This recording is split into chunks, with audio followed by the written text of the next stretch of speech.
સહજાત્મ સ્વરૂપ પરમ ગુરુ અમારે હજારો વર્ષોનો શાસ્ત્રનો અભ્યાસ છે. પરમ કૃપાળુદેવે ખંભાતના શ્રી ત્રિભુવન માણેકચંદને સંવંત 1946માં ફાગણ મહિનામાં મુંબઈની પેઢી ઉપર આ પ્રમાણે કહેલ. આવા પૂર્વભવના અભ્યાસના ફળરૂપે અને 7 વર્ષની વયે થયેલ જાતિ સ્મૃતિ જ્ઞાનને લઈને ઉભરાતા આકરા વૈરાગ્ય સાથે પરમ કૃપાળુદેવ ભાવનાબોધ લખે છે. મુમુક્ષુઓ ઉપરાંત શાસ્ત્રના ઊંડા અભ્યાસીઓને અને મુનિઓને પણ ભાવનાબોધ વાંચવા તેઓ ભલામણ કરતા. સગળા જીવો સુખ અને આનંદ પ્રાપ્ત કરવા મથ્યા જ કરે છે, પરંતુ વિવેક વિના તેમાં તેઓ વિભ્રમ પામે છે. સંસારમાં સુખનો આરોપ કરે છે, જે આરોપ વૃથા છે. તો પછી ખરું સુખ શામાં છે? સુખ વસે આત્મા વિશે તેનો નહીં નિર્ધાર, શોધે સુખહીન વસ્તુમાં, જડમાં નહીં જડનાર. જે વસ્તુ પ્રાપ્ત કરવામાં મહાતાપ છે, ભોગવવામાં એથી પણ વિશેષ તાપ છે, અને પરિણામે મહાતાપ, અનંત શોક અને અનંત ભય છે, તે વસ્તુનું સુખ તે માત્ર નામનું સુખ છે, સુખનો આભાસ છે. પરમ કૃપાળુદેવે બોધ્યું છે કે માયિક સુખની સર્વ પ્રકારની વાંછા ગમે ત્યારે પણ છોડ્યા વિના છૂટકો થવો નથી. તો જ્યારથી એ વાક્યનું શ્રવણ કર્યું ત્યારથી જ તે ક્રમનો અભ્યાસ કરવો યોગ્ય જ છે એમ સમજવું. સુગડાંગ સૂત્રનું વાક્ય છે, એકાંત દુઃખે જરિયેવ લોહે. આખો લોક દુઃખથી બળી રહ્યો છે. જ્ઞાનીઓ આ સંસારને ક્ષણવાર પણ સુખરૂપ નથી કહેતા. અનંત તાપ, શોક અને દુઃખ જોઈને જ્ઞાનીઓએ આ સંસારને પૂઠ દીધી છે. વૈરાગ્ય એ જ અનંત સુખમાં લઈ જનાર ઉત્કૃષ્ટ ભૂમિઓ છે.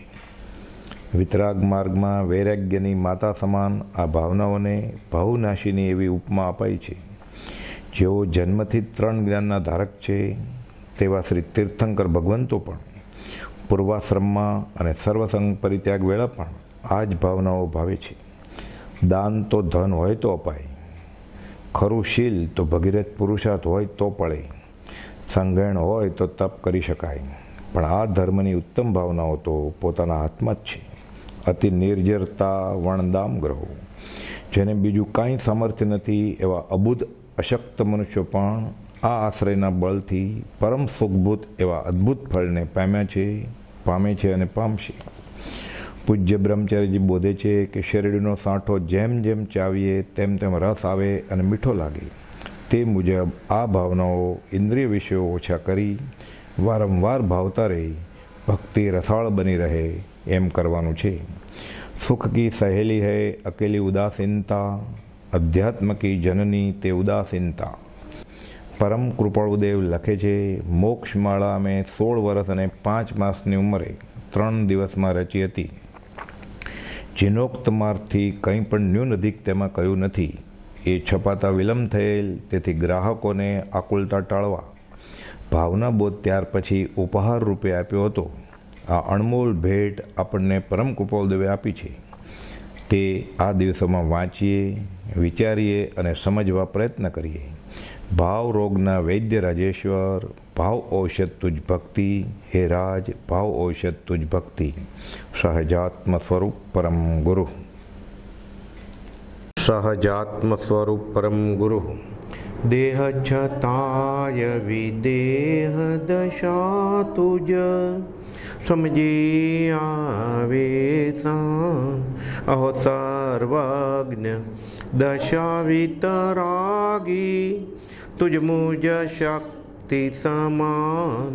જય દેવજીનેન્દ્ર મહાન. અહો દેવજીનેન્દ્ર મહાન. તુજ સંમતિમાં મતિ હો મારી, ગળે દેહ અભિમાન. હૈયાનો ઉજ્જડ હું તેમાં, વસજો રાજ પ્રધાન. જય દેવજીનેન્દ્ર મહાન. અહો દેવજીનેન્દ્ર મહાન અલૌકિક પદ પ્રગટાવ્યું તો આશ કરે નાદાન કેવળ કરુણા મૂર્તિ દેજો તમને ઘટતું દાન જય દેવજીનેન્દ્ર મહાન અહો રાજચંદ્ર ભગવાન. શ્રીમદ રાજચંદ્ર મોક્ષમાળા ભાવનાબોધ શિક્ષાપાઠ 21-12 ભાવનાની આપણે વાત કરતા હતા. ભાવનાબોધમાંથી 5મી ભાવના અન્યત્વ ભાવના આપણે આવ્યા. ચતુર્થ ચિત્ર અન્યત્વ ભાવના પાના નંબર 44 વચનામૃતમાં કૃપાદેવ માથે ગાથા મૂકી છે. ના મારા તન રૂપ કાંતિ યુવતી ના પુત્ર કે ભ્રાતના ના મારા ભૃત સ્નેહીઓ સ્વજન કે ના ગોત્ર કે જ્ઞાતના ના મારા ધન ધામ યૌવન ધરા એ મોહ જ્ઞાત્વના રે રે જીવ વિચાર તું એમ જ સદા અન્યત્વદા ભાવના. અન્યત્વદા ભાવના, અન્યત્વ આપે એ ભાવના. વિચાર કઈ?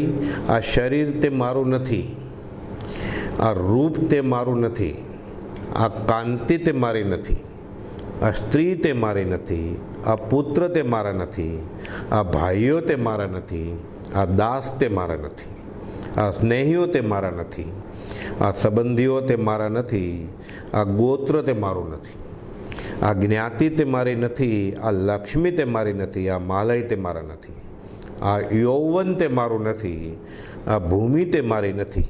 આ બધી વસ્તુ ઉપર આખો સંસાર ચાલે છે. આ બધું મારું જ છે એમ બધાને પૂર્ણ પ્રતીતિ છે.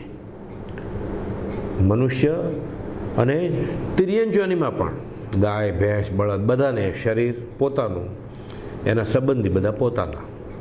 એ જ્યાં રહેતો હોય ત્યાં પોતાનું. એ સાપને ઉંદરને દર પોતાનું, પશુને ગમાણ પોતાની, મનુષ્યને આ ઘર પોતાનું, અને પછી એને લગતા જે સગાવાલા ભાઈ બેન પતિ પત્ની માતા પિતા સ્નેહી સ્વજન ગણાય છે એ બધા પોતાના. જ્ઞાતિ પોતાની. કયું સાચું? જો પૂર્વભવ છે, હવે પછી ક્યાંક જવાનું છે, તો આમાંથી કયું સાચું? આ તો મળ્યાભાઈનો મેળ છે, થોડા પંખીનો મેળો. એટલે કહે છે આ માત્ર મોહ અજ્ઞાનપણાનો છે. આ બધું અજ્ઞાન. આમાંથી એક પણ વસ્તુ મારી માનવી, શરીરથી લઈ અને પછી રૂપ કાંતિ સ્ત્રી પુત્ર સ્વજન પરિવાર, આ બધું મોહ એ અજ્ઞાનપણાનો છે. સિદ્ધ ગતિ સાધવા માટે હે જીવ અન્યત્વનો બોધ દેનારી, એટલે અન્યત્વદા ભાવના આવ્યું ને, તે અન્યત્વ ભાવનાનો વિચાર કર. મિથ્યા મમત્વની ભ્રમણા ટળવા માટે અને વૈરાગ્યની વૃદ્ધિને માટે પ્રભાવથી મનન કરવા યોગ્ય રાજેશ્વર ભરતનું ચરિત્ર અહીં આગળ ટાંકીએ છીએ. હવે દુઃખ ગર્ભિત વૈરાગ્ય હોય, ખાવા પીવાનું ન હોય, ઘરમાં બે છેડા ભેગા ન થતા હોય, કુટુંબના ઠેકાણા ન હોય, ઘરના ઠેકાણા ન હોય, દુઃખ ગર્ભિત વૈરાગથી જીવ સંસાર છોડે એ તો ઠીક. 96,000 રાણીના ધણી, 14 ચોકડીનું રાજ્ય, રિદ્ધિ સિદ્ધિ, જેના સૈનિકો નોકર ચાકર બધા દેવ લોકો, શું કમી હતી એને? એ છોડે કે આમાંથી કાંઈ મારું નથી. એટલે કૃપાઉદેવે આખો ચક્રવર્તીનો વૈભવ શરૂઆતમાં વર્ણવ્યો. ભરતેશ્વર વૈભવ વચનામૃત જેટલું દળદાર પુસ્તક છે કે ચક્રવર્તીનો વૈભવ કેવો હોય.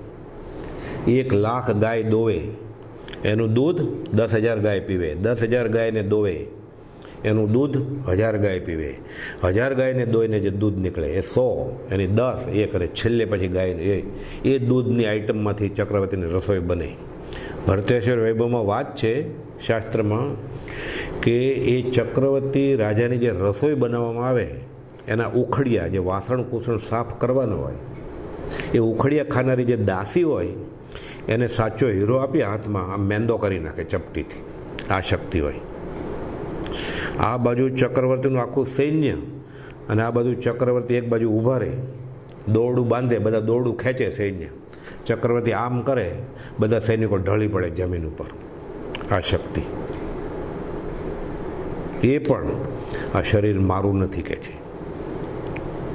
આત્મા સિવાય બીજું કોઈ પણ દ્રવ્ય પોતાનું છે જ નહીં. અને એ માન્યું, એનું નામ સંસાર, એનું નામ ભવભ્રમણ, એનું નામ નરક ગતિ, એનું નામ દુઃખ. દુઃખ ને દુઃખ આ મટ્યું, એનું નામ મોક્ષ. આ સમજ થયું, આટલું સમજણું, એનું નામ મોક્ષ. જીવ શ્રવણી આવે એટલે ભરત ચક્રવર્તીનો વૈભવ બતાવી અને પછી વાત આવે છે કે અરીસા ભુવનમાં એકવાર તૈયાર થતા હતા, રાજ દરબારમાં જવાનું. એટલે અરીસા ભુવનમાં એ તૈયાર થતા હતા, ત્યાં શ્રીમાન રાજરાજેશ્વર ભરત તે ભુવનમાં અપૂર્વતાને પામ્યો. પહેલાં ક્યારે જે બન્યું જ નથી એવું બન્યું. શું બન્યું? કૃપાલદેવ વર્ણવે છે. હવે એના હાથની એક આંગળીમાંથી વીંટી નીકળી પડી. તૈયાર થતા હતા, મેકઅપ કરતા હોય, મુગટ પહેરે, ઘરેણાં પહેરે, રાત દરબારમાં બેસવા માટે પોશાક ધારણ કરે, બધા વીંટી સરી પડી. ભરતનું ધ્યાન તે બની ખેંચાયું અને આંગળી કેવળ અડવી જણાઈ. હવે એક એક આંગળીમાં મુદ્રા જડિત વીંટી હોય રત્નની, પડી ગઈ એટલે જોડ પ્રતિબિંબ પડ્યું એનું. કાચ જોવે છે કે આ તો અડવી છે. સામે જોયું, અરે 9 આંગળીઓ વીંટી વડે કરીને જે મનોહરતા ધરાવતી હતી, તે મનોહરતા વિના આ આંગળી ભરતેશ્વરને અડવી લાગી કે આનું રૂપ ક્યાં ગયું? બાકી બધી આંગળી તો બરાબર છે. ભરતેશ્વરને અદ્ભુત મૂળોત્તર વિચારની પ્રેરણા થઈ. શા કારણથી આંગળી આવી અડવી લાગવી જોઈએ એ વિચાર કરતા વીંટીનું નીકળી પડવું એ કારણ એમને સમજાયું કે આ આંગળીમાં વીંટી નથી એટલે અડવી લાગે છે. એટલે એની શોભા ગઈ. તો શોભા કોની હતી? આંગળીની હતી કે વીંટીની હતી? તે વાતને વિશેષ પ્રમાણભૂત કરવા બીજી આંગળીની વીંટી તેણે ખેંચી લીધી. એ પણ અડવી લાગે છે. ત્રીજી ખેંચી લીધી, એ અડવી લાગે છે. ચોથી ખેંચી લીધી. અરે, તો રૂપ કોનું હતું? હું રૂપાળો છું એમ માનતો હતો ભરત ચક્રવર્તી વિચારે છે. આ વાતને સિદ્ધ કરવા પછી એક આંગળીમાંથી વીંટી કાઢી લીધી એટલે બધી આંગળીઓએ એવો જ દેખાવ દીધો અને અનુક્રમે 10 આંગળીઓ અડવી કરી મૂકી. અડવી જઈ દેવાથી સગળીનો દેખાવ અશુભ્ય દેખાયો. અશુભ્ય દેખાવાથી રાજરાજેશ્વર અન્યત્વ ભાવનામાં ગદગદિત થઈ બોલે છે, વિચારે છે. આ શું? સામાન્ય રીતે વૃદ્ધાવસ્થા થાય અને વાળ સફેદ થાય એટલે રંગવા માંડે, નખ સારા દેખાય એટલે રંગવા માંડે, મેકઅપ કરે, પફ પાવડર લગાડે એટલે યુવાન દેખાય, રૂપાળા દેખાય. પણ કાળને કોણ અટકાવી શકે? બાહ્ય રૂપમાં ફરક પડે. એની સામે જે ઊભા છે એણે એવું જ કર્યું છે, એ બંને ન કર્યું હોત તો? એટલે નાટકના સ્ટેજ ઉપર ઊભા હોય ભવાયા, એ બંને મેકઅપ કરે, રામ ને સીતા, બંને ન મેકઅપ કર્યા હોય તો કુદરતી જ છે. બધા કરે એ કરવાનું. એમ કરતાં કરતાં જીવ દેહાધ્યાસને લીધે આત્માથી લાખો યોજન દૂર વયો ગયો છે જીવ દેખાદેખીમાં. ભરત ચક્રવર્તી વિચાર કરે છે અને ગદગદિત થઈને બોલે છે, અહોહો, એ કેવી વિચિત્રતા છે કે ભૂમિમાંથી ઉત્પન્ન થયેલી વસ્તુ, સોનું, માટી, એમાંથી સોનું અલગ કર્યું, એમાંથી વીંટી બનાવી ડિઝાઇન કરીને, એ ટીપીને કુશળતાથી ઘડવાથી મુદ્રિકા બની. એ મુદ્રિકા વડે મારી આંગળી સુંદર દેખાય. આંગળીમાંથી મુદ્રિકા નીકળી પડતા એણે વિપરીત દેખાવ દીધો. વિપરીત દેખાવાથી અશુભ્યતા અને અડવાપણું ખેદરૂપ થયું. અશુભ્ય જળવાનું કારણ શું હતું? માત્ર વીંટી નહીં, એ જ.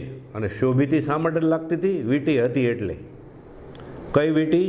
જમીનમાંથી જે માટી નીકળેલી એમાંથી સોનું અલગ કરીને ડિઝાઇન બનાવેલી, મુદ્રિકા ઘડેલી.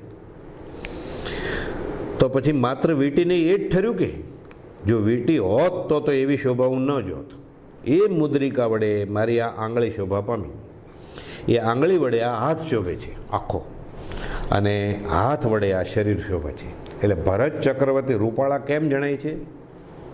માટીમાંથી નીકળેલી વસ્તુથી. એમ થયું ને, ઘરેણાથી, અલંકારથી. ત્યારે એમાં હું શોભા કોની ગણું? મારી પોતાની અંગત શોભા કઈ? અતિ વિસ્મિતા, મારી આ મનાતી મનોહર કાંતિને, મનાતી છે કે નહીં એ મનાય છે. અનુકૂળ કલ્પનામાં સુખ લાગે, પ્રતિકૂળ કલ્પનામાં દુઃખ લાગે. આપણે અણીવાળું નાકને રૂપાળું ગણીએ. ચાઇનામાં કે નેપાળમાં જન્મે છે છીબા નાકવાળી, ત્યાં જે મિસ નેપાળ થતી હોય કે મિસ ચીન થતી હોય, મિસ ચાઇના, એનું નાક તો છીબું જ હોય ને. આફ્રિકાની હફસી હોય છે છોકરી, વાળ બધા વાંકડિયા હોય કરકરિયાળા, અને હફસી કાળા હોય, તો ત્યાં જે મિસ આફ્રિકન થતી હશે એ હફસી જ હશે ને, તો બે રૂપાળી છે. તો આ બધું કલ્પનાના જ ખેલ થયા ને. તો લાંબુ નાક રૂપાળું ગણાય, અણીવાળું નાક રૂપાળું ગણાય, વાંકડિયા વાળ હોય તો રૂપાળું ગણાય, કે સીધા વાળ હોય તો રૂપાળું ગણાય. સ્ટ્રેટનિંગ કરે મશીનથી વાળને, ત્યાં વાંકડિયા વાળ મિસ યુનિવર્સ થાય પછી. તો એટલે બધું કલ્પનાના, આખો આ રેતીનો મહેલ બનાવેલો છે કલ્પના. એટલે કે છે આ મારી મનાતી મનોહર કાંતિ, એટલે મનાય છે કે આ રૂપાળા છે. વિશેષ દીપ્ત કરનાર તે મણિ માણિક્ય આદિના અલંકારો અને રંગબેરંગી વસ્ત્રો ઠેર્યા. એ બધા જ લોખંડના ઘરેણે પહેરતા હોત, સોનાનું નહીં. અને છુપાડીને રાખવાનું લોખંડ, તો ખિલ્લી સ્ક્રૂ એ બધું સોનાનું હોય, અને લોખંડના ઘરેણા હોય તો કબાટ ટીપોય એ બધું સોનાનું હોય, તો લોખંડ કિંમતી હોત. એટલે કલ્પના જ છે ને, ડિમાન્ડ સપ્લાય રેશિયોની વાત છે આ. અને બધા વખાણે એટલે વખાણવાનું, બધા જેને સારું ગળે એને સારું ગણવાનું, અને બધા પ્રાય ભાવભ્રમણમાં રખડવાના જ છે. છૂટવાના કામે તો કોક વિરલો હોય, એનું માનવું નથી. એટલે જગત ભગતને વેર ના દી ક્યારે મેળ ખાય જ નહીં ક્યારે. એટલે જેને અધ્યાત્મમાં રસ છે, જેને આત્માર સાધો છે, એને લોક સંજ્ઞા છોડવી જ પડે. લોકો જેને સારું ગણે છે એ છોડવું જ પડે. એટલે કહે છે મારી મનાતી મનોહર કાંતિ ને વિશેષ દીપ્ત કરનાર તે મણિ માણિક્ય આદિના અલંકારો અને રંગબેરંગી વસ્ત્રો ઠર્યા. એ કાંતિ મારી ત્વચાની શોભા ઠરી, કે ઓજસ પડે છે. આપણે કહીએ ને પર્સનાલિટી છે, સ્માર્ટ લાગે છે, હેન્ડસમ લાગે છે. એ ત્વચા શરીરની ગુપ્તતા ઢાંકી સુંદરતા દેખાડે છે. અંદર શું ભર્યું છે બધું? અશુચિ ભાવનામાં આવશે. ખાણ મળ ને મૂત્રની રોગ જરાનું નિવાસનું ધામ છે. એ પોટલું કર્યું. પોટલું બાંધ્યું કેવી રીતે? ચામડીથી. એના વખાણ થાય છે કે આ પોટલું સરસ છે, આ પોટલું સારું નથી, આ પોટલું લાંબુ છે, આ પોટલું ઠીંગણું છે, આ પોટલું રૂપવાન છે, આ પોટલું કદરૂપું છે. એ ત્વચા શરીરની ગુપ્તતા ઢાંકી સુંદરતા દેખાડે છે. અહોહો, આ મહાવિપરીતતા છે. જે શરીરને હું મારું માનું છું કે આ હું અથવા દેહ જ આત્મા, અનાદિકાળથી આ ખ્યાલ છે જ, દૃઢ થઈ ગયો છે. જે શરીરને હું મારું માનું છું તે શરીર તે માત્ર ત્વચા વડે, તે ત્વચા કાંતિ વડે, અને તે કાંતિ વસ્ત્ર અલંકાર વડે શોભે છે. સોના રૂપાના, માણેકના, રત્નના ઘરેણાથી શોભે છે. ત્યારે મારા શરીરની તો કંઈ શોભા નહીં જ, તો મારું અંગત કંઈ ખરું કે નહીં એમાં? આ તો બધી બહારની વસ્તુ થઈ. રુધિર, માંસ અને હાડનો જ કેવળ એ માળો કે?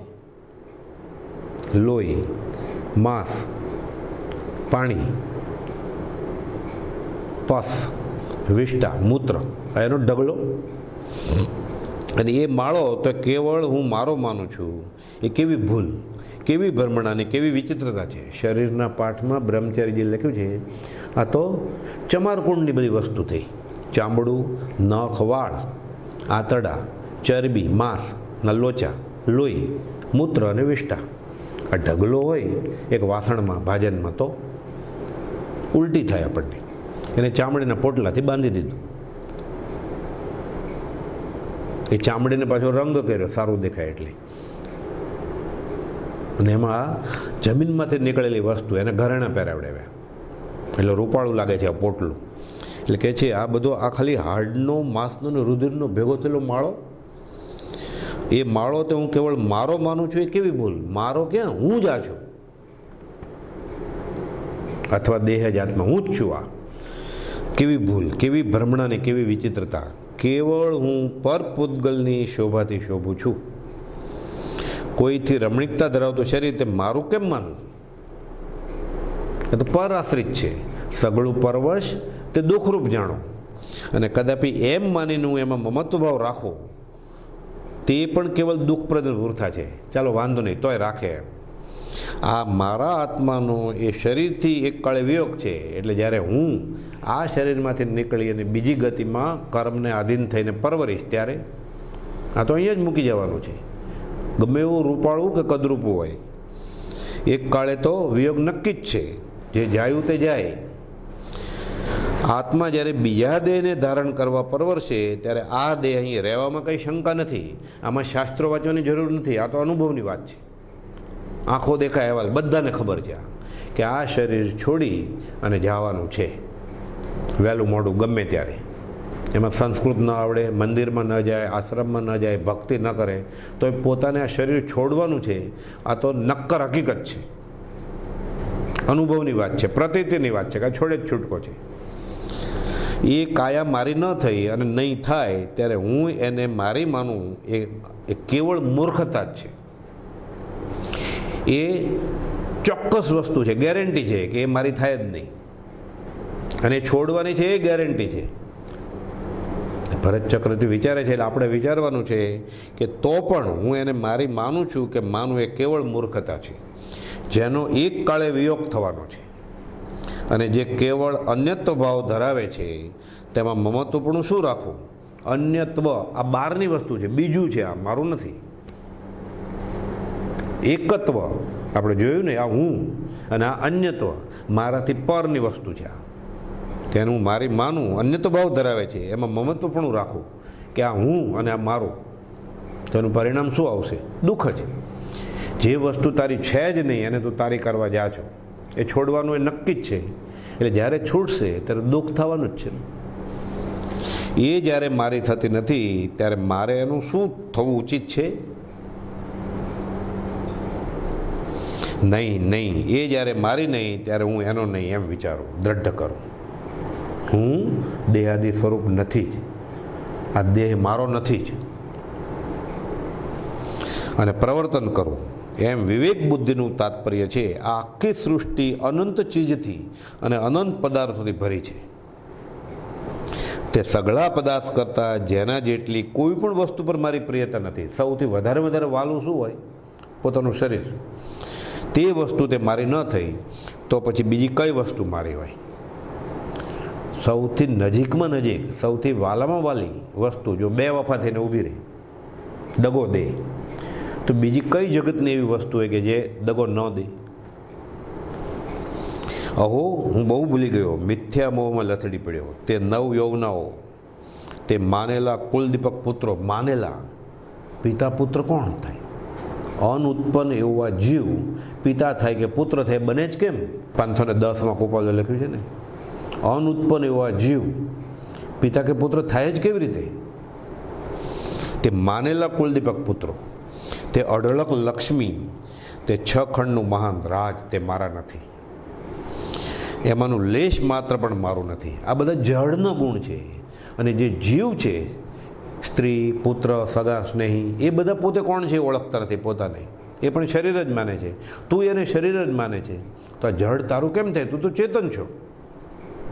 આ બધું અન્ય બહારની વસ્તુ છે. આ બધી એમાં મારો કિંચિત ભાગ નથી. શરીરમાં જ એનો ભાગ નથી તો પછી શરીરને આશ્રિત જે સંબંધ છે એ કેવી રીતે એના થાય? જે કાયાથી હું એ સઘળી વસ્તુનો ઉપભોગ લઉં છું, ભોગ ઉપભોગ, સ્ત્રી ભોગવે,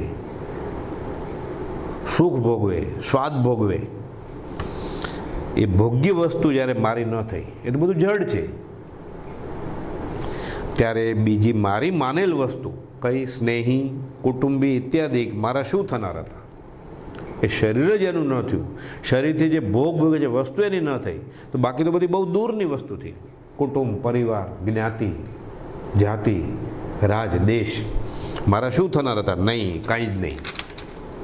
એ મમત્વ ભાવ મારે જોઈતો નથી. ભૂલ થઈ ગઈ, ભૂલ સમજાણી. ભૂલ કરે તે માનવ, કબૂલ કરે તે દેવ, સુધારે અને આચરણમાં લાવે તો દેવાધિદેવ. એ પુત્ર, એ મિત્ર, એ કલત્ર, એ વૈભવ, એ લક્ષ્મીને મારે મારા માનવા જ નથી. સ્ત્રી પુત્ર, 96,000 રાણી, એના બધા પુત્રો, કુલદીપક પુત્રો. શરીર જ પોતાનું નથી તો એ શરીરના સંબંધી પત્ની એની નથી તો એનાથી ઉત્પન્ન થયેલ સંતાન એના કેમ હોય?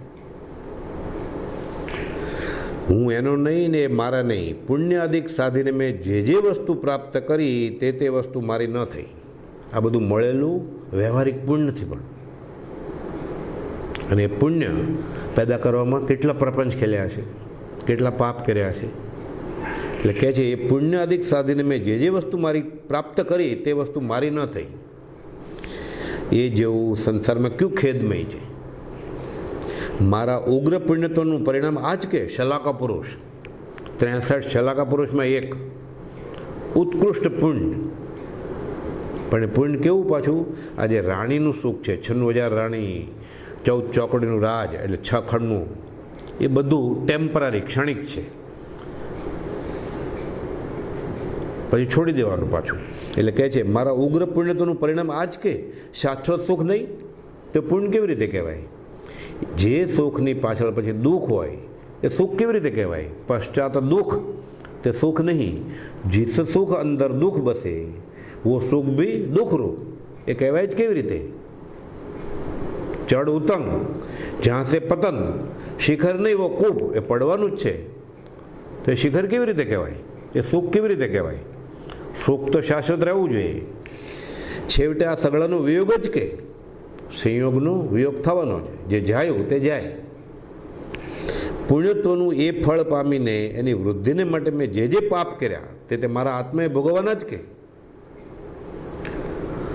એક પણ પૈસો પાપ વગર તો પેદા થતો નથી. સત્તા, અધિકાર ચલાવડાવે, બીજા રાજાને નમાવડાવે, તો આપ વૃદ્ધિ કરવા માટે પાછા પાપ કર્યા છે. પછી એનું ફળ તે પણ એકલા જ ભોગવવાના કે એ કોઈ સહિયારી નહીં જ કે નહીં. એ અન્યત્વ ભાવવાળા માટે થઈને હું મમત્વ ભાવ દર્શાવી આત્માનો અનિતેશી થઈ અને રૌદ્ર નરકનો ભોગતા કરું. એ જેવું કયું અજ્ઞાન છે? જેટલો આરંભ સમારંભ વધારે, પરિગ્રહ વધારે, એટલા પાપ વધારે, એટલો દંડ મોટો જીવને પડશે. એવી કઈ ભ્રમણા છે? એવો કયો અવિવેક છે? નાનાને નાનું, મોટાને મોટું પછી દુઃખ આવે. 63 શલાકા પુરુષોમાં હું એક ગણાયો. ત્યાં આવા કૃત્ય ટાળી શકું નહીં? આટલી સંપદા, આટલી શક્તિ, હું ન ટાળી શકું કૃત્ય, અને પ્રાપ્ત કરેલી પ્રભુતાને ખોઈ બેસું. વાત આવે છે ચક્રવર્તી જ્યારે મંત્રીઓ સાથે તમિત્સરા ગુફામાં નામ લખવા જાય, પોતાનું નામકરણ વિધિ હોય ને તમિત્સરા ગુફામાં. હવે ત્યાં આગલા ચક્રવર્તી બધા હોય, નામ લખાઈ ગયા હોય, જગ્યા તો કાંઈ હોય નહીં. એટલે મંત્રી પ્રધાન બધા પૂછે કે આપણું ક્યાં નામ લખવું છે રાજા? એટલે પૂછે આ છેલ્લું દેખાય છે ને ભૂસી નાખો. ત્યાં પછી પોતાનું નામ કોતરાવડાવે. એમ પોતાનું નામ એ થોડા વખત પછી કોતરાઈ જશે પાછું. એટલે કહે છે પ્રાપ્ત કરેલી પ્રભુતા ખોઈ બેસવું એ કેવળ અયુક્ત છે. એ પુત્રોનો, એ પ્રમદાઓનો, એ રાજવૈભવનો અને વાહનાદિક સુખનો મારે કશો અનુરાગ નથી, મમત્વ નથી. આ બધું હવે હું છોડું. ભાવથી જ બંધાયેલો જીવ, આ મારું કંઈ છે જ નહીં. આમાંથી વૈરાગ્યનું રાજરાજેશ્વર ભરતના અંતકરણમાં આવું ચિત્ર પડ્યું કે તિમિર પર ટળી ગયું. અજ્ઞાનરૂપી અંધકાર દૂર થયો, શુક્લ ધ્યાન પ્રાપ્ત થયું, અશેષ કર્મ બળીને ભસ્મીભૂત થયા. બધું ભાવની જ રમત છે. 70 ક્રોડાકોડી સાગરો પર મોહનીય કર્મ બેઠા બેઠા વિચારથી બાળી શકે. મહાદિવ્ય અને સહસ્ત્ર કિરણથી પણ અનુપમ કાંતિમાન કેવળ જ્ઞાન પ્રગટ થયું. સમજાઈ ગયું, મૂળ જ્ઞાન લાદ્યું એને, કેવળ જ્ઞાન. તે જ વેળા તેણે પંચમુષ્ટિ કેશલોચન કર્યું. નિયમ છે ચક્રવર્તી બધા સંસાર છોડે જ અને પછી મોક્ષે જાય. જો ન છોડે તો અધોગતિએ જાય. બ્રહ્મદત્ત અને શુભમ ચક્રવર્તી પંચમુષ્ટિ કેશલોચન કર્યું. શાસન દેવી અને સંત સાજ આપ્યો. અને તે મહાવિરાગી, સર્વજ્ઞ, સર્વદર્શી થઈ ચતુર્ગતિ, 24 દંડક, આદિ વ્યાધિ ઉપાધિથી વિરક્ત થયો. પછી જન્મ જ નથી ધરવાનો, તો પછી જરા નહીં, મરણ નહીં, શરીર જ નથી, પછી સંબંધ ક્યાં? ચપળ સંસારના સકળ સુખ વિલાસથી એણે નિવૃત્તિ કરી પ્રિય અપ્રિય ગયું અને તે નિરંતર સ્તવયજ્ઞ પરમાત્મા થયો.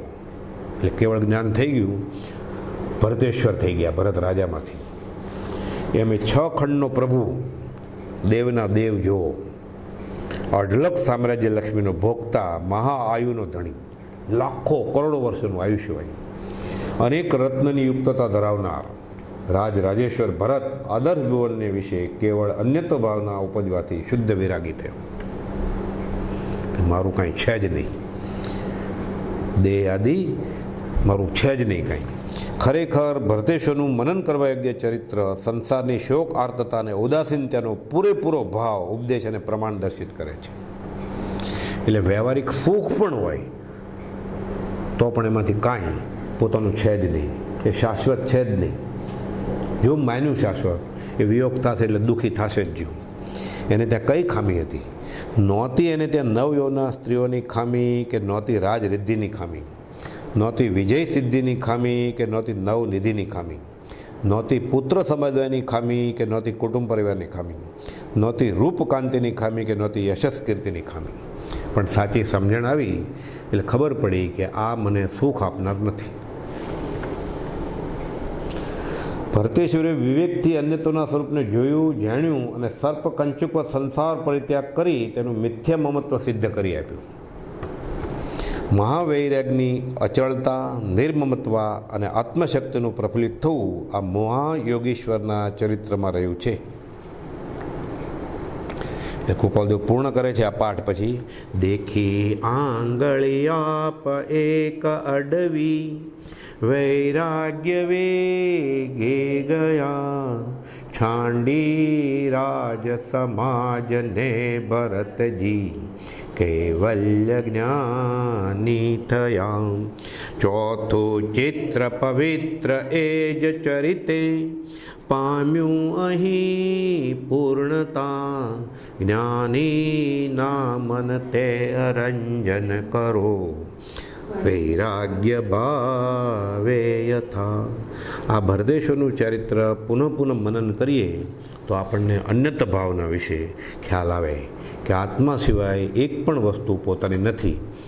આ જ વાત કાર્તિકે અનુપ્રેક્ષામાં પણ કહી છે કાર્તિક સ્વામીએ.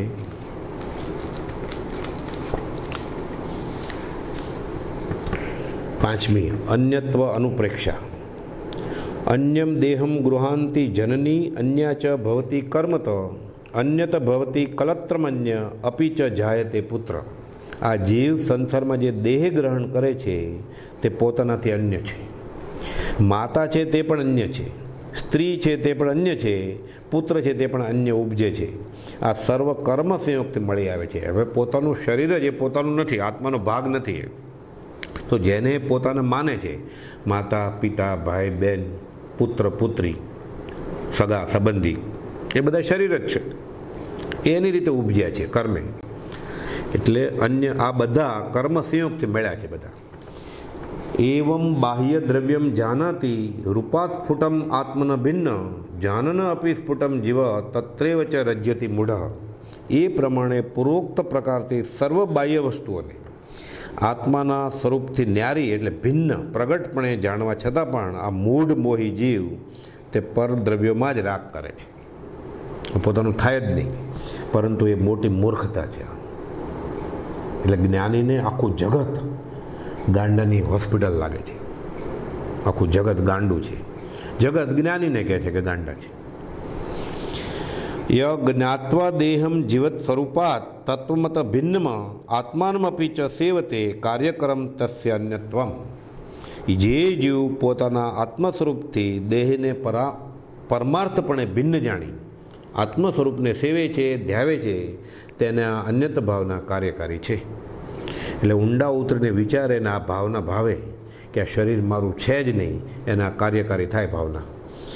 જે દેહાદિ પરદ્રવ્યોને ન્યારા જાણી પોતાના સ્વરૂપનું સેવન કરે છે તેને અન્યતો ભાવના મોક્ષનું ફળ આપશે.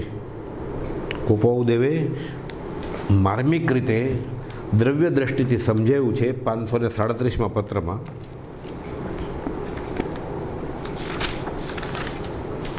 છેલ્લો પેરેગ્રાફ, પાના નંબર 436. શ્રી તીર્થંકર આદિએ ફરી ફરી જીવોને ઉપદેશ કયો છે, પણ જીવ દિશા મૂળ રહેવા ઈચ્છે છે ત્યાં ઉપાય પ્રવર્તી શકે નહીં. ફરી ફરી ઠોકી ઠોકીને કહ્યું છે. શું કહ્યું છે? કે જો આ જીવ સમજે તો સહજ મોક્ષ છે, નહીં તો અનંત ઉપાય પણ નથી.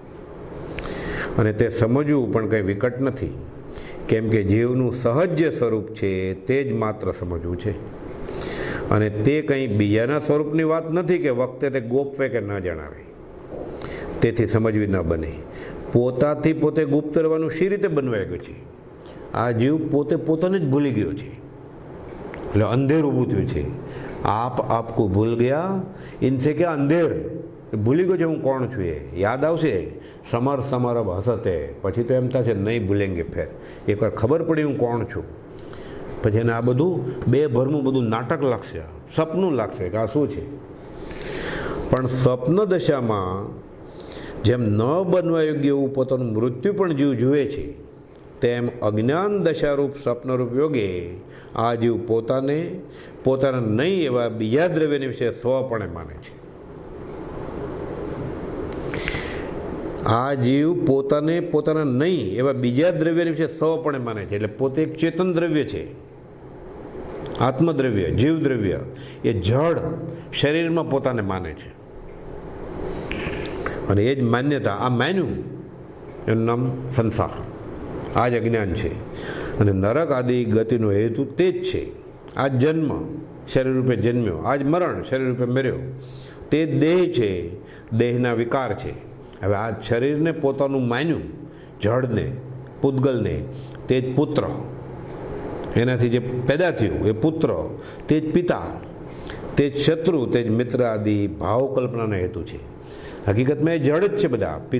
પિતા, પુત્ર, સંબંધી, પોતાનું શરીર એ જડ જ છે. પોતાનું માન્યું એટલે પછી આ પુત્ર, પિતા, શત્રુ તેમજ મિત્ર આદિ ભાવ કલ્પના થઈ, અને આ કલ્પનાની નિવૃત્તિ થઈ ત્યાં સહજ મોક્ષ છે.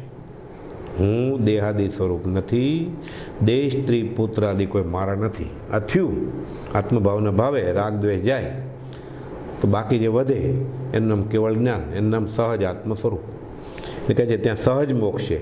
અને એ જ નિવૃત્તિને અર્થે આ કરવા માટે જ સત્સંગ, સત્પુરુષ આદિ સાધન કયા છે.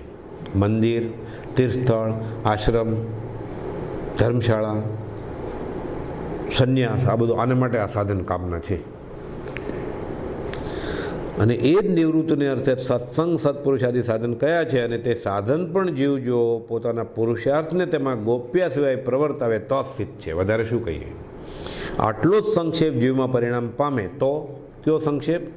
કે હું શરીર નથી, આ પરદ્રવ્ય છે તે હું નથી, હું શુદ્ધ એક આત્મદ્રવ્ય છું, આ બાકી બધું મારાથી પર છે. આવું થયું તો તે વ્રત, યમ, નિયમ, જપ, યાત્રા, ભક્તિ, શાસ્ત્રજ્ઞ આદિ બધું કરી છૂટ્યો, એમાં કંઈ સંશય નથી. કૃપાળુ આજે સ્વજન માને છે ને, બ્રહ્મચારી એક ગાથા લખી છે પાર્શ્વનાથ ભગવાનના ચરિત્રમાં કે ત્વચા ચાદરે દીપતો અસ્થિ પિંજર દેહે, અંદર નજર કરી જુઓ દુર્ગંધી કરે. હમણાં ભરત ચક્રીએ વાત કરી ને કે આ તો બધું અંદર તો આ તો માળો છે ખાલી. તો કાયા પણ પર વસ્તુ તો જગમાં નીચું હોય. આ શરીર જ જો મારું નથી તો જગતનું બીજું મારું શું હોય? સ્વજન શબ્દ યથાર્થ નહીં, અન્ય ધનાદિક જોઈ. સ્વજન આપણે કહીએ ને, આ બધા સ્વજન પરિવાર છે મારા. સ્વજન પોતાનું કોણ છે? શરીર જ પોતાનું નથી તો સ્વજન કોણ થાય? આત્માનુશાસનનો શ્લોક છે, રે રેટના જળ સમગળે આયુષ્ય ક્ષણ ક્ષણ જીવનું, તન દુષ્ટ આયુને ગતિને અનુસરે ક્ષીણ ત્યાં થતું. આ શરીર જે છે તન એ દુષ્ટ છે. કેમ? આયુષ્યની ગતિને અનુસરીને ક્ષીણ થતું જાય છે. હાથમાં કેમ ખોબો ભર્યો હોય તો ટીપું પડવા માંડે એમ. પછી કહે છે આગળ, તન આયુ તુજની આ સ્થિતિ સ્ત્રી પુત્ર પરથી શું તને સ્વજન. તન આયુ તુજની આ સ્થિતિ, તારા શરીરની જ તારી આ સ્થિતિ છે. તન આયુ તુજની આ સ્થિતિ, સ્ત્રી પુત્ર તો બહુ દૂરની વાત રહી ગઈ.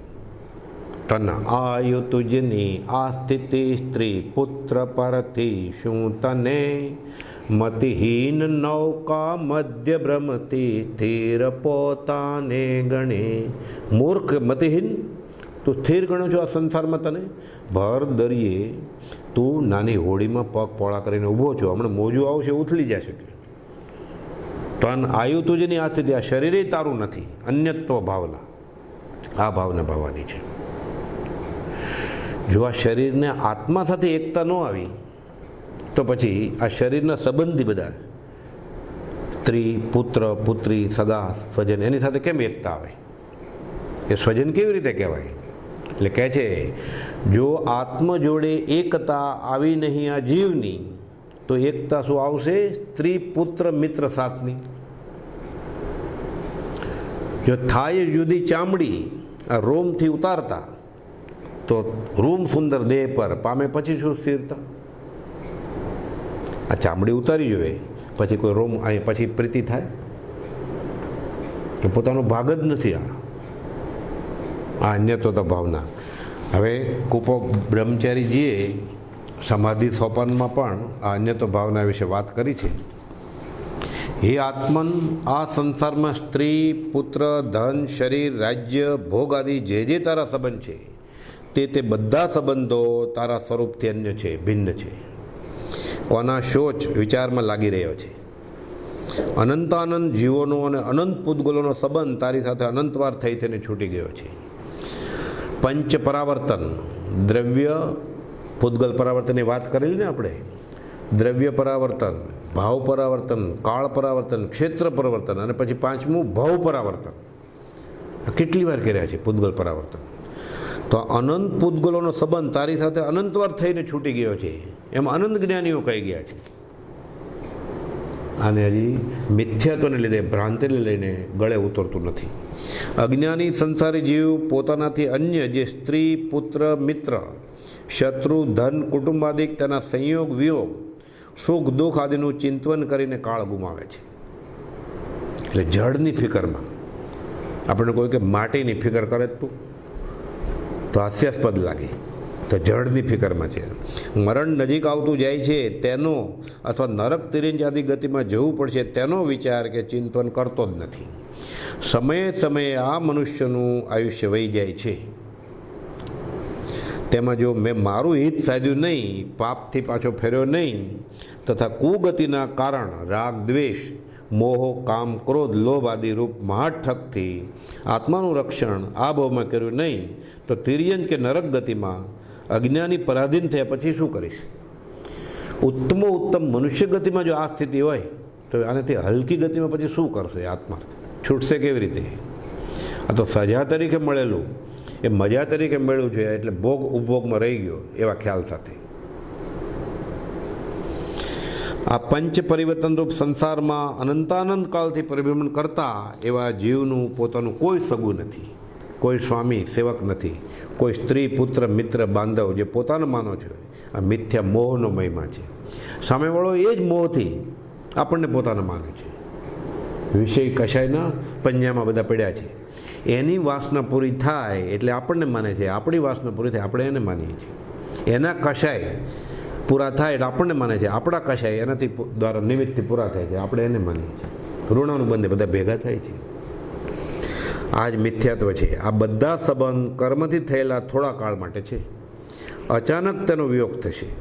આ બધા સંબંધ વિષય કશાયને પોષનાર અને સ્વરૂપને ભૂલાવનાર છે. સર્વ દુઃખનું કારણ સંબંધ છે. 659માં પત્રમાં કોપાદોએ લખ્યું છે કે અનંત જ્ઞાનવંત તીર્થંકરે કહ્યું છે કે બધા દુઃખનું કારણ સંયોગ, સંબંધ છે. દોસ્તી કરી કે દુશ્મની થવાની છે. તોડી દોસ્તી, છોડ્યું વેર, એ સંતોને લીલા લહેર. સંસારમાં સમસ્ત જીવોની સાથે શત્રુ મિત્રપણું અનેકવાર થયું છે. રાગ કર્યો હોય પાછા ભેગા થાય, દ્વેષ કર્યો હોય પાછા ભેગા થાય. 128માં પત્રમાં છે ને, કે રાગ કર્યો જેના વિના એક પળ પણ નહીં જીવી શકો એટલે ભેગા થવું પડે, બંધ પડ્યો એટલે. દ્વેષ કર્યો, આનું તો મોડું જ ન જોયું ક્યારે, પાછું ભેગું થવું પડે. ભવિષ્યમાં પરદ્રવ્યના સંબંધમાં આત્મબુદ્ધિ કરી ભોગ ભોગવશો ત્યાં સુધી રાગદ્વેષ બુદ્ધિથી શત્રુ મિત્ર બુદ્ધિ કરીને પછી તો એકેન્દ્રિયનો અવતાર આવશે, નારકીયનો અવતાર આવશે. રોતા નહીં આવડે, રોશે તો કોઈ છાનું રાખનારું નહીં હોય. ફરિયાદ કેવી રીતે કરશે? બોલતા જ નહીં આવડતું હોય તો કોને કરશે? કોઈ સાંભળવાળું જ નહીં હોય તો. જેવી રીતે અનેક દેશોમાંથી આવેલા ભિન્ન ભિન્ન અનેક મુસાફરો રાત્રે એક ધર્મશાળામાં વસે છે, અથવા તો એક વૃક્ષ ઉપર અનેક દિશાઓથી આવીને અનેક પક્ષીઓ રાત રહે છે અને સવાર થયે જુદા જુદા માર્ગે ભિન્ન ભિન્ન દિશામાં ઉડી જાય છે, તેવી રીતે આ બધા સ્વજન પરિવાર ભેગા થાય છે. લેવા આવ્યા હોય, દેવા આવ્યા હોય, વાલ કરવા આવ્યા હોય, વેર કરવા માટે આવ્યા હોય, બદલો લેવા માટે આવ્યા હોય, વાલું ને વેરી, લેણું ને દેણું. સ્ત્રી, પુત્ર, મિત્ર, બાંધવાદિક ભિન્ન ભિન્ન ગતિમાંથી પાપ પુણ્ય બાંધીને આવેલા કુળરૂપ સ્થાનમાં ભેળા મેળા છે. આ એક ધર્મશાળા છે. ઓલી 1-2 દિવસ, 5-15 દિવસની છે, અહીંયા 5-50 વર્ષની છે. આયુષ પૂરું થઈએ પુણ્ય પાપ પ્રમાણે નરક, તિર્યંચ, મનુષ્ય આદિ અનેક ભેદરૂપ ગતિ પામશે. ત્યાં પછી બીજા સગાવલા કરશે પાછા. ત્યાં ફરીવાર માતા, પિતા, ભાઈ, બહેન, સ્વજન પરિવાર, ફરીવાર જ્ઞાતિ, કુળ બધું નક્કી થશે. બદલ્યા જ કરે. તો કયું ઘર સાચું મારું? કઈ માં મારી સાચી માં? કયો પિતા મારો પિતા સાચો? કયો ભાઈ, કયો બેન, કયો સંબંધ સાચો? ગોપાલ લાગે છે ને, અનંતવાર થયેલી માને આ ભવે સ્ત્રી રૂપે ભોગવે છે. આ સંસારનો શું કરવો છે? આપણું નાટક છે. જેમ નાટકમાં એક્ટ્રેસ અને એક્ટર અલગ અલગ રોલ ભજવે, ભાઈ બહેન થાય, રક્ષાબંધનનું પિક્ચર હોય અને પતિ પત્ની પણ થાય. એવું જ આ સંસારમાં છે. રૂપ બદલ્યા કરે, વેશ બદલ્યા કરે, ભવાઈ કરે છે. આ ભાવ બદલ્યા કરે એ પ્રમાણે ભવાઈ કરે છે આજે. અને પછી કેવું શું કરે છે? ભૂત લેગ્યો કૌતુક કરે, કર્મો કા ઉત્પાદ. એને ખબર નથી. જ્ઞાનીઓને આ નાટક લાગે છે. સાયલા ક્ષેત્રે ગોપાલદેવ હતા નિવૃત્તિમાં, સૌભાગભાઈને ઘરે. મણિભાઈ જાય છે નાટક જોવા. ગોપાલદેવને કહી દઉં, મણિભાઈ કે હમણાં હું આવું છું. ગોપાલદેવ ક્યાં જાય? તો કે બજારમાં જાઉં છું, તે નાટક સિનેમા જોઈને આવું છું. તો કે અહીંયા આવો. બારીમાંથી બતાવે કે અહીંયા આ નાટક નથી. કોને ઘરે રામાયણ ને મહાભારત નથી? કે પૈસા ખર્ચી સમય બગાડીને ત્યાં જોવું જ તારે. પુણ્ય પાપ પ્રમાણે ઉપકાર કરીને પાછા સંસારમાં ભટક્યા કરે છે. આ સંસારમાં જીવોની ભિન્ન ભિન્ન પ્રકૃતિઓ છે. કોઈનો સ્વભાવ મળતો નથી. તુંડે ટુંડે મતિ બિના, કુંડે કુંડે નવ જળ અને મુંડે મુંડે મતિ બિના. બધા માથામાં, મસ્તકમાં બુદ્ધિ અલગ અલગ. આ સંસારમાં જીવોની ભિન્ન ભિન્ન પ્રકૃતિ છે. કોઈનો સ્વભાવ મળતો નથી. સ્વભાવ મેળવ્યા વિના પ્રીતિશાની, કે મારા સ્વજન પરિવાર છે. સ્વભાવ મળે કેવી રીતે? અનંત કર્મો આત્માને લાગ્યા હોય. બધાને વિચિત્ર કર્મ છે. અનંત પ્રકૃતિ પ્રમાણે અનંત કર્મો હોય. પરસ્પર પોતપોતાના વિષય કશારૂપ કાર્ય જેનાથી સરતા દેખાય તેની સાથે પ્રીતિ જણાય. પોતાને અનુકૂળ લાગે એટલે દોસ્તી થાય, પ્રતિકૂળ લાગે એટલે દુશ્મની થાય. કર્મના ખેલમાં બધું બદલાતું જાય. ગાઢ નજીકના મિત્ર હોય, દુશ્મન થઈને ઊભા રહે. રેતીના કણની પેઠે જગતમાં કોઈને કોઈની સાથે સંબંધ નથી. પાણી, ચૂનો અને ચીકણા પદાર્થના સમાગમને લીધે રેતીના કણ મુઠ્ઠીમાં બંધાઈ જાય. એમ કશાયની ચિકાશ, વિષયની ચિકાશને લીધે ભેગું થાય છે. એટલે કુટુંબ આ વિષયને કશાયની ચિકાશનું ફળ છે. અમારું આ સંગઠન, અમારી આ જ્ઞાતિ, આ બધા કર્મના ખેલમાં કશાય વિષયની ચિકાશમાં બંધાયેલા છે. હકીકતમાં રેતીના કણની પેઠે જગતમાં કોઈને કોઈની સાથે સંબંધ છે જ નહીં. પણ પાણી, ચૂનો વગેરે ચીકણા પદાર્થના સમાગમને લીધે રેતીના કણ મુઠ્ઠીમાં બંધાઈ જાય, ચોંટી જાય, પણ ભીનાશ કે ચિકાશ દૂર થાય એટલે કણે કણ વિખરાઈ જાય છે. અહીં એવું જ છે. તેવી રીતે સર્વ પુત્ર, સ્ત્રી, બાંધવ, સ્વામી, સેવકનો સંબંધ પણ જ્યાં સુધી પોતાના વિષય, લોભ અને અભિમાન આદિ કશાય પોષાય ત્યાં સુધી રહે. પોતાનું હિત ન સધાય એટલે છૂટા. પછી જ્યાં સધાય બીજે ત્યાં ઋણાનું બંધાઈ જાય, ત્યાં પછી છૂટીને પછી ત્રીજી જગ્યાએ જાય. ફર્યા જ કરે, બહુ બદલાવ્યા કરે, નવા સગા સંબંધી ગોત્યા કરે. જ્યારે ઇન્દ્રિયના વિષયો સદાય નહીં, અભિમાન આદિ કશાય પોષાય નહીં, ત્યારે લુખા પરિણામમાં પ્રીતિ રહેતી નથી. પછી સ્વાર્થના સગા છે, મતલબની દુનિયા છે. સ્વાર્થ ન પોષે પછી શું કામનું? બળદ ખેતી કરવામાં કામ ન આવે. પછી કસાય વડવે જ નહીં. જગતમાં પ્રયોજન વગરની પ્રીતિ જણાય છે તે પણ લોકલાદના અભિમાનથી, ભવિષ્યમાં કોઈ પ્રયોજનની આશાથી તથા પહેલાંનો કરેલો ઉપકાર જો હું લોપું તો લોકમાં મારું કૃતજ્ઞપણું જણાશે એવા ભયથી મીઠા વચન વગેરે રૂપ પ્રીતિ કરે છે. ખોટું ખોટું બોલે છે બતાડવા માટે, મનમાં તો કાંઈ છે જ નહીં, પણ સારું લગાડવા માટે પોતાનો માનભંગ ન થાય, આબરૂ ન જાય સમાજમાં, લોકલજ્જા આદિ કારણથી બધું વ્યવહાર કરે છે. વિષય કશાના સંબંધ વિના પ્રીતિ થતી જ નથી. આપણે નજરે દેખીએ છીએ જેમના વડે પોતાનું માન અને ધનનો લોભ, વિષય ભોગનો લોભ, પૂજા સત્કાર, મોટાઈનો લોભ કે લાભ કે કીર્તિ પમાય ત્યાં પ્રીતિ કરે. કોઈ પ્રકારની આપત્તિના ભયને લીધે પ્રીતિ કરે.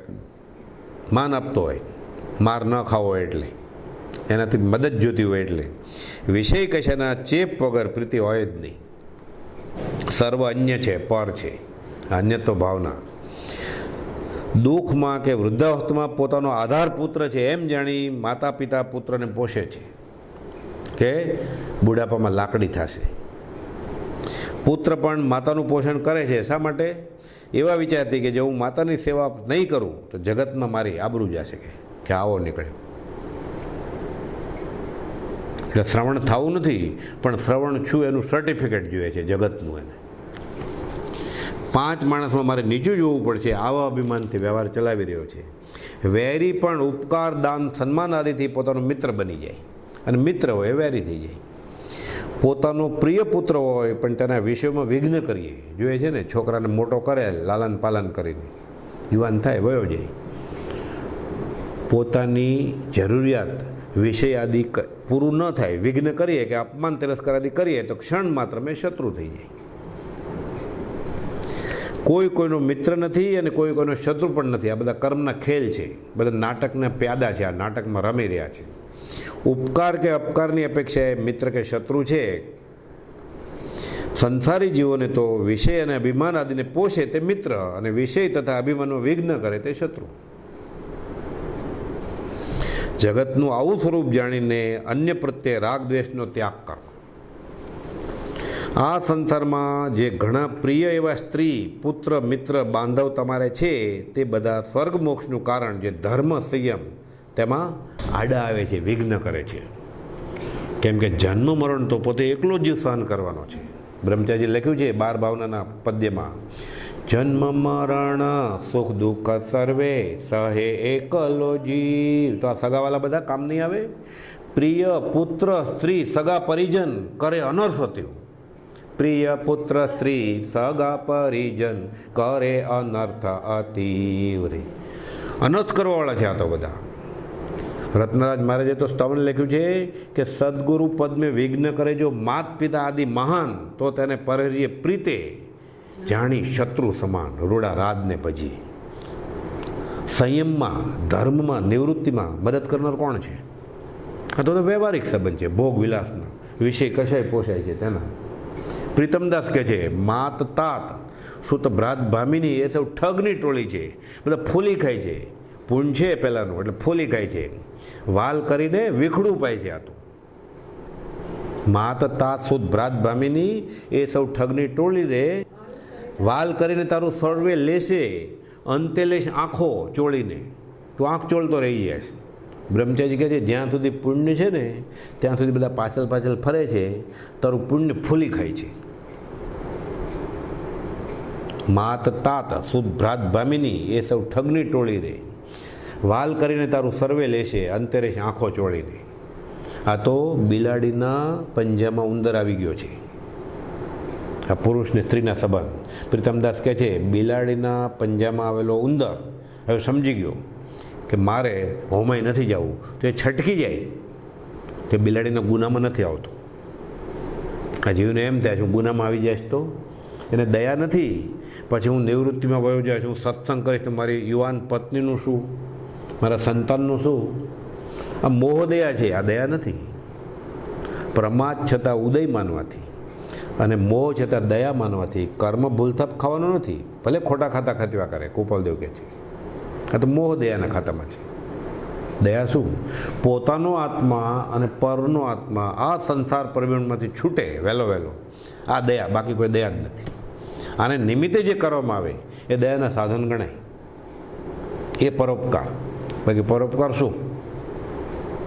એ મોતિયા ઉતરાવો, લોહીના બાટલા ચડાવો, ના નથી. અહીંયા આત્માની દયા કંઈક અલગ જ છે. અહીં તો કામ એક આત્માર્થનું, બીજો નહીં મન રોગ. હિંસા, જૂઠ, ચોરી, કુશીલ, પરિગ્રહ આદિ મહા અનિતરૂપ પરિણામ કરાવી આ બધા સંબંધીઓ નરક આદિ કુગતિમાં ઘસડી જાય એવા બંધન કરનાર છે. એકબીજાને આ નરકે અધોગતિ જવાનું નિમિત્ત બને છે. તેથી મહાવેરી સમાન છે. આ જેને આપણે સ્વજન, પરિવાર, મિત્ર કહે છે, આ બધા વેરી છે. પછી પરમાત્મા દેવ નરકમાં યાદ કરાવડાવે, ભૂલી ગયા હોય તો. આમ તો અવધિજ્ઞાન હોય એટલે યાદ હોય જ, કદાચ ન હોય તો કે આને લીધે તું અહીંયા આવ્યો છે. એટલે પતિ પત્ની ત્યાં ભેગા થાય કે તે મને અભક ખવડાવ્યું, તે માગેલું એટલે મેં આપેલું. કે મજા કરેલી ને, ભોગ ભોગવેલા.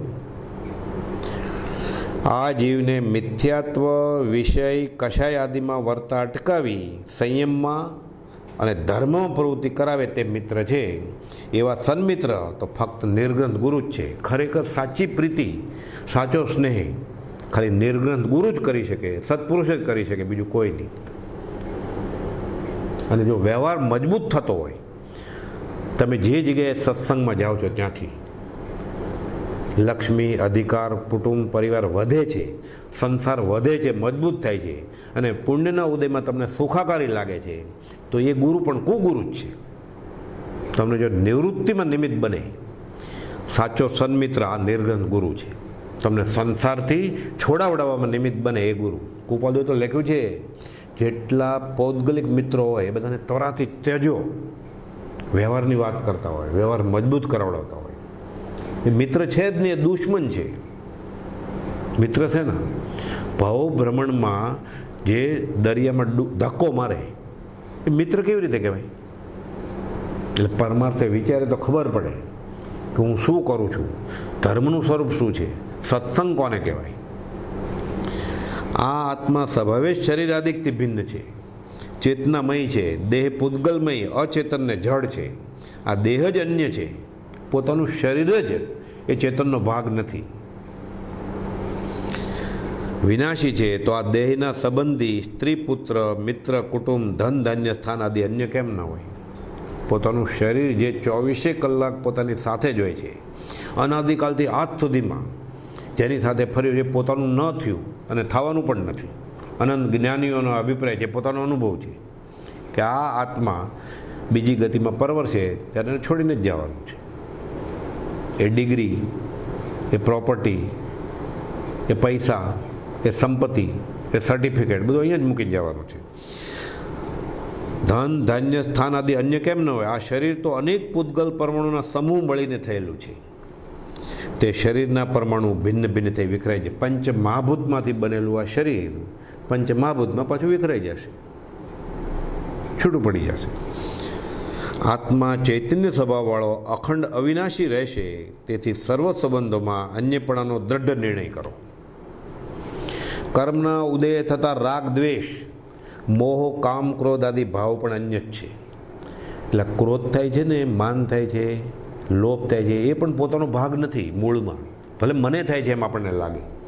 કુપદે કહ્યું છે ને, જીવની ઉત્પત્તિ અને રોગ, શોક, દુઃખ, મૃત્યુ દેહનો સ્વભાવ જીવપદમાં જણાય છે. એટલે માનો કે આપણે બુદ્ધિથી એમ માનીએ કે હું શરીર નથી, એટલે શરીર જન્મ્યું, શરીર મર્યું, શરીરમાં રોગ થયો, એ તો જાણે મારો ભાગ નહીં. પણ કુપદો લખે છે જીવ રોગ, શોક, દુઃખ, મૃત્યુ. શોક આનંદ થાય, શોક થાય, ક્રોધ થાય, માન થાય, માયા થાય, લોભ થાય, એ પોતાનો ભાગ નથી. જીવની ઉત્પત્તિ અને રોગ, શોક, દુઃખ, મૃત્યુ દેહનો સ્વભાવ જીવપદમાં જણાય છે. ક્યારથી? એવો જે અનાદિ એકરૂપનો મિથ્યાત્વ ભાવ કેવી રીતે દૂર થાય? જ્ઞાનીના વચન વડે દૂર થઈ જાય છે. એટલે કહે છે, કર્મના ઉદય થતા રાગ, દ્વેષ, મોહ, કામ, ક્રોધ આદિ ભાવ પણ અન્ય છે, ભિન્ન છે, વિનાશી છે. તો અન્ય શરીર આદિ સંબંધી અન્ય કેમ ન હોય? પોતાનું શરીર અને શરીરના ભાવ, શરીર આશ્રિત જે ભાવ છે એ પોતાના નથી, તો શરીરના બીજા સંબંધીઓ એ પોતાના કેમ થાય? પોતાના જ્ઞાન દર્શન સ્વભાવથી વિપરીત જે જ્ઞાન આવરણ આદિ દ્રવ્ય કર્મ, કાર્બન વર્ગણાથી જે જ્ઞાન આવરણ દર્શન આવરણીય કર્મો પકડ્યા છે એ પોતાનો ભાગ નથી. તો એ સંકલ્પ વિકલ્પ કશાયની ચિકાશથી પકડેલા છે. એટલે કહે છે જ્ઞાન આવરણ આદિ દ્રવ્ય કર્મ, રાગદ્વેષ આદિ ભાવ કર્મ. ભાવ કર્મ નિજ કલ્પના એટલે ચેતનનો ભાગ છે. કેમ? વિભાવમાં તો એટલે નિર્વિકલ્પ થાય તો એ છૂટી જાય. એટલે રાગદ્વેષ આદિ ભાવ કર્મ અને શરીર પરિગ્રહાદિના કર્મ, આ તો દેખાય છે સ્થૂળ જળ છે, શરીર પરિગ્રહાદિના કર્મ છે તે બધા અન્ય જ છે. એટલે આ પુત્ર આદિકના કર્મો જોતા તેમના ગતિ, પાપ પુણ્ય, સ્વભાવ, કશાય, આયુષ, કાયા આદિના સંબંધો અને તમારો સ્વભાવ એટલે જીવનો પોતાનો અને પોતાના નજીકના ગણાતા સંબંધીનો પાપ પુણ્ય વગેરે સંબંધો બધા જુદા જ છે. એ એના કર્મ લીધે નાચે છે, પોતે પોતાના કર્મ લીધે નાચે છે. તેથી અન્યત્વ ભાવના ભાવશો તો તેમના ઉપરથી મમતાથી બંધાતા ઘોર કર્મનો અભાવ થશે. એટલે કૃપાળુદેવે મોક્ષમાળામાં કેટલો સવાલ પૂછ્યો છે માર્મિક, કે હું કોણ છું, ક્યાંથી થયો, શું સ્વરૂપ છે મારું ખરું, હું મૂળમાં છું કોણ, શરીર છું? હું કોણ છું, ક્યાંથી થયો, શું સ્વરૂપ છે મારું ખરું, કોના સંબંધે વળગણા છે, રાખું કે પરહરું. અનંત જ્ઞાનીઓએ અનુભવ કરીને કહ્યું છે કે હું શરીર છું જ નહીં. તો પછી શરીરને લગતા સંબંધીઓ એના કેમ હોય? હું દેહ નહીં, વાણી ન મન નહીં, તેહનું કારણ નહીં, કરતા ન કારયતા ન અનુમંતા, હું કરતાનો નહીં. એટલે હું દેહાદિ સ્વરૂપ નથી, દેહ સ્ત્રી પુત્ર આદિ કોઈ મારા નથી. અન્યત્વ ભાવના બધું બહારનું છે, બીજું છે, અન્ય છે. ભાવ થાય એ હમણાં આવ્યું ને, ભાવ કર્મ, દ્રવ્ય કર્મ અને પરિગ્રહ. પરિગ્રહ તો નથી, શરીર તો હું નથી જાણે, બુદ્ધિથી સમજાય. તો આ બધા ભાવ વિભાવ છે એ ભાવ કર્મ અને દ્રવ્ય કર્મ એવું નહીં. હું ક્રોધ નહીં, નહીં માન તેમજ લોભ માયા છું નહીં, કરતાન કારયતાન અનુમંતા, હું કરતાનો નહીં. આ વિભાવિક દશા છે, ક્રોધ માન માયા લોભ એ હું નથી. તો હું કોણ? હું કોણ છું? મારું સ્વરૂપ શું? હું એક શુદ્ધ સદા અરૂપી જ્ઞાન દર્શનમય ખરે, કંઈ અન્ય તે મારું જરી પરમાણુ માત્ર નથી અરે. હું એક શુદ્ધ ચૈતન્ય એ હું જ, એગોહમ નથી મેં કોઈ, ન હમ ન શકશે. એકત્વ ભાવના અને અન્યત્વ ભાવના સિક્કાની બે બાજુ છે જ નહીં કે મારું, હું એકલો જ છું. હું એક શુદ્ધ સદારૂપી જ્ઞાન દર્શનમય છું. આ થાય, અન્ય એક પરમાણુ પણ મારું નથી, અન્યત્વ ભાવના થાય તો જીવ છૂટી જાય. જેમ ભરત ચક્રવર્તીને થયું, અને ભરત ચક્રવર્તી રાજામાં ચક્રવર્તીમાંથી ભરતેશ્વર ભગવાન થઈ ગયા. આ અન્યત્વ ભાવના. હવે અવસરે આપણે પછી બીજી ભાવના આગળ ઉપર લેશું. સહજાત્મ સ્વરૂપ પરમ ગુરુ.